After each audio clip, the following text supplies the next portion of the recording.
I'm Marilyn Anthony. I'm a faculty member at Fox School of Business in the Strategy Department, Temple University, and also a member of the Fox Management Consulting Group. And we are pleased to have with us Andrew Nakkache, who's joining us today. Andrew is the co-founder and CEO of Habitat Logistics based in Philadelphia, a company providing last mile delivery services for a variety of local businesses. But we're going to ask Andrew to tell us a little bit about his background and what led to the creation of Habitat Logistics. So welcome, Andrew. Thanks everyone for having me. So my name's Andrew. Thanks for the introduction, Marilyn. And I'm from a small town called Dallas, Pennsylvania. Not a whole lot going on in Dallas. I grew up there, was raised there. I would say my grandpa knew when I was 3 years old that I was going to be an entrepreneur. I had a lemonade stand, and I don't know how much I was charging, but I think I did a good job. And then fast forward to the high school days, I started just some small side businesses while working 3 jobs. So I was always pretty entrepreneurial. Went to Temple, started in biology, quickly realized I wasn't going to get into medical school after I took organic chemistry. Then I studied economics, which was really my passion and what I was good at. And then when I was about a junior in college, every other, risk management student was getting these internships at XYZ company. And I just knew that wasn't a fit for me. I wanted to start a company. I wasn't sure what I was going to do. And then I heard about the Be Your Own Boss Bowl. And I was like, wow, this is an incredible opportunity. You can win up to $60,000 in, free money. And so we applied the first time, we got like last place, weren't even a finalist. Applied again the following year, and we were able to get first place in the undergrad track. We won about a little over $20,000, and that was really kind of the seed money and the initial inflection point to get the company going. And couldn't be more grateful for the opportunity. And ever since then, we had to pivot the business a couple of times to find something that really worked. And then about 3 years ago, after talking to a lot of restaurants, they all expressed a lot of pain with these huge take rates that the Grubhubs and Ubers of the world are charging. And there's a lot of stuff in the press now. We saw this pain about 3 years ago, and we started an initial business. And then ever since then, we've just been focused on really establishing the core technology and the operations know-how in order to scale up a business, that's very much a people business. Great, thanks for that. And it sounds as if from your early lemonade days, perseverance and reinvention has been part of your DNA. So as a CEO of an early stage company, you've experienced the process of pivoting your business model and your operations. Do you see the pandemic creating an environment that requires changes in the way businesses operate, not just yours, but businesses? Yeah, so, I think it definitely requires changes. I think the word pivoting is a pretty scary word for a lot of business owners. And I like to think of it more as an expansion, of what you do. So, a lot of businesses, some businesses, there's really no clear sight of when they're going to have their business back, if you're an airline, for example. But there's other businesses, what's relevant for us is restaurants, and there you've seen them pivot in a lot of interesting ways to be able to not just survive, but some of them are thriving in this COVID world. So I've heard you talk about the difference about playing offense or defense as a business operator. So how does that really apply in under these circumstances? Yeah, I think the pandemic happened so fast. I was one of those people that was like, how serious is this thing? And then, before you knew it, it was really serious. And, I think what happened is a lot of business owners, when those types of things happen, it's almost like you have this like fight or flight mentality. And I think that, you know, if you're going to survive, this thing's not going to end tomorrow. And, you know, if you think it's going to end tomorrow, you know, I would say you're a little bit in denial. And, you know, it's a very real thing. And then instead of saying, all right, let's just close our business for 2 weeks or 4 weeks or 6 weeks, and you know, arguably, I think that's a defensive approach. I think it's important to play offense and think about, all right, you know, what do we do, and how could we offer something that would work in a COVID world? Right. So can you give some examples that you're seeing about innovative ways businesses are responding to new and emerging consumer needs? Yeah, I mean, you know, one example, there's a restaurant around the corner that was actually also, they are clothing retailers, their core business. They were also another, you know, Temple and Fox alum, United by Blue.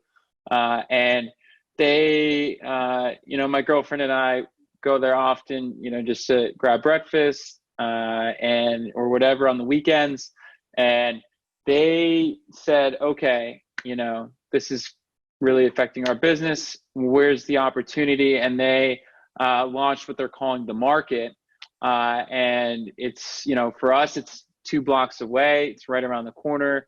And instead of having to, you know, go to the grocery store and deal with all the chaos there, we're able to get, you know, great, you know, bacon, eggs, and other, you know, local items that we get at the grocery store right around the corner. And that's one restaurant that's doing that. I know some restaurants are even doing like meal kits where, you know, especially if you're a high-end restaurant, you know, maybe you're like Chef Salmanov or Michael Schulzen. I think there's you're going to see them, I would think, come out with, you know, meal kits where people can get, you know, high quality food already prepared, delivered. And I think you're going to see more businesses start to evolve like that as well. So in your own business, and you've talked about this with other businesses as well, you're kind of advocating for a low risk experimental approach to innovation. Can you talk a little bit about that, how you see that working? Yeah, I mean, it depends on, you know, what your business is. You know, we were talking the other day. You know, I used to live in the Fairmount neighborhood, and there's this local store called Allie's Wagon. And if anyone lives in Fairmount, they probably know Allie's Wagon. It's a great spot to grab, you know, souvenirs or a gift for a birthday or Mother's Day or Father's Day. And I think, like, if, you know, there's such a neighborhood spot, you know, if I was Allie's Wagon, I would think about the business, think about what we're good at. And when you go in there, you know, all of the products are just, you can tell they're just very carefully curated. And I would say, like, okay, how could we figure out what's a test that we can run? So Father's Day is around the corner. All right, maybe we could put together a Father's Day box. You're starting to see some companies in Philly, like Joy Box and other companies do this. Let's put together a Father's Day box. Let's literally just send a bunch of direct mail to the Fairmount neighborhood, and let's see if we can get 200 people to bite.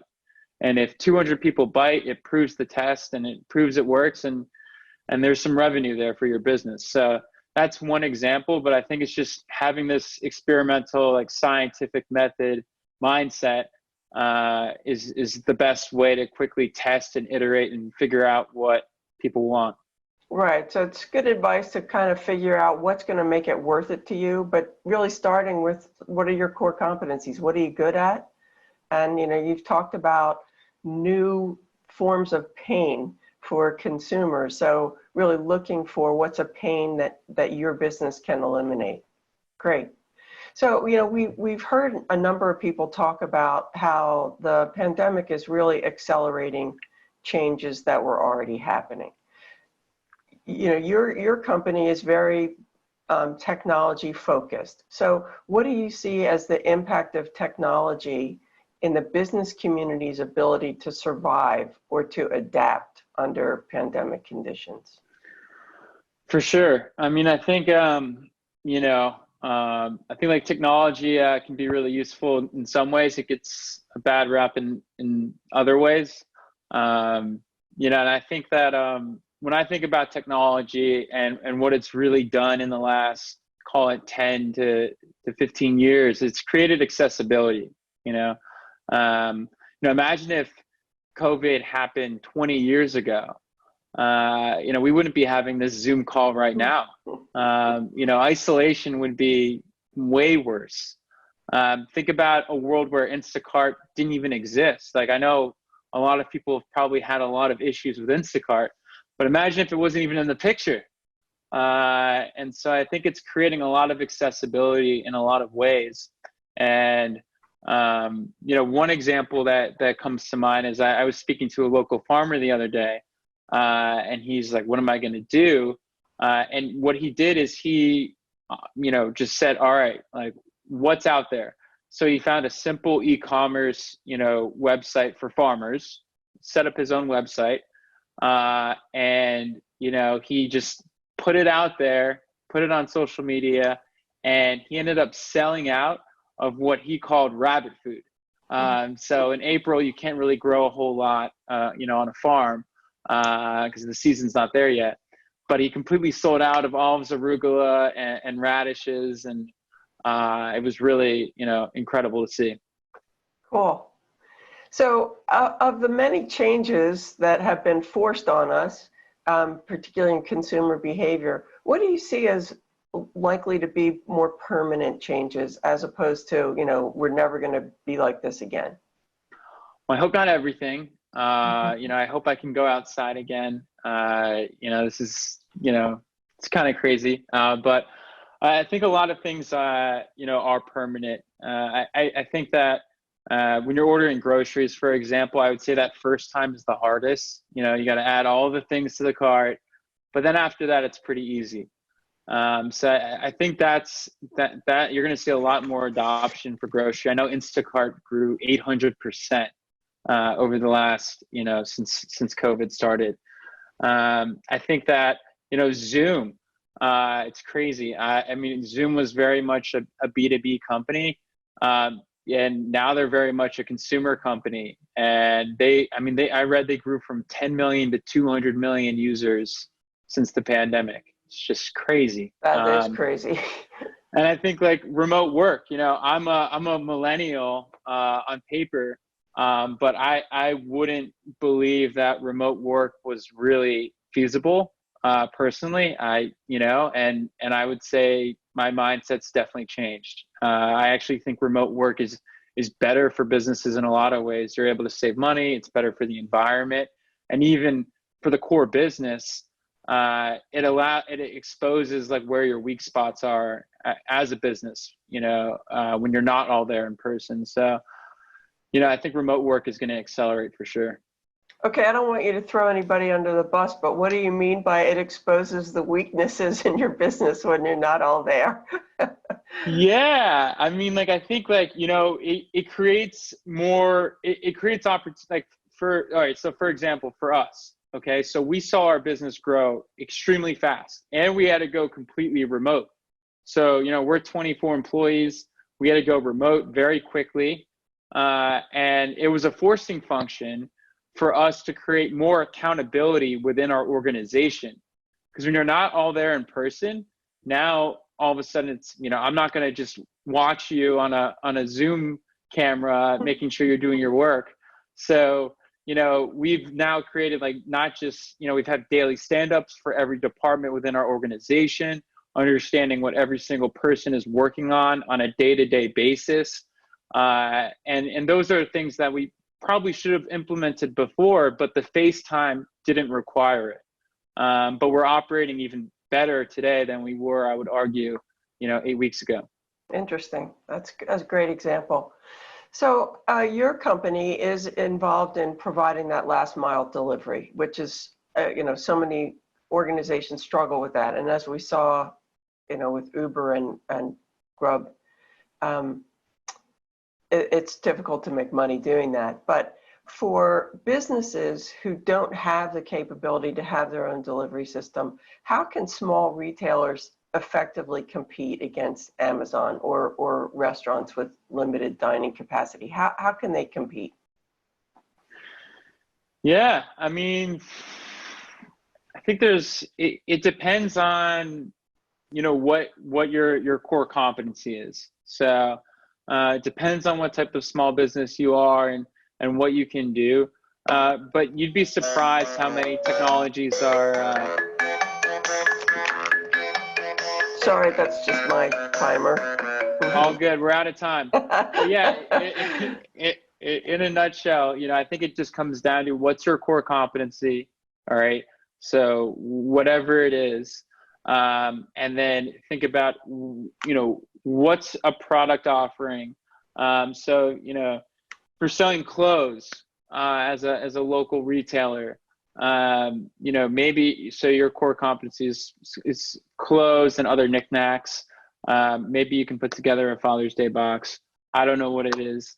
But there's a lot of companies out there like us where it's very easy to plug and play. I mean, technology today has to be easy for the user, or else, you won't remain relevant. So it sounds like the takeaway there is that companies don't have to become their own technology-driven organizations because there are companies like yours who can fill that need for them. Exactly. It's like, why do you have to recreate the wheel? Right. There's already a lot of companies out there that have built simple solutions. I think like Shopify is a great example of how they've, democratized e-commerce in a lot of ways.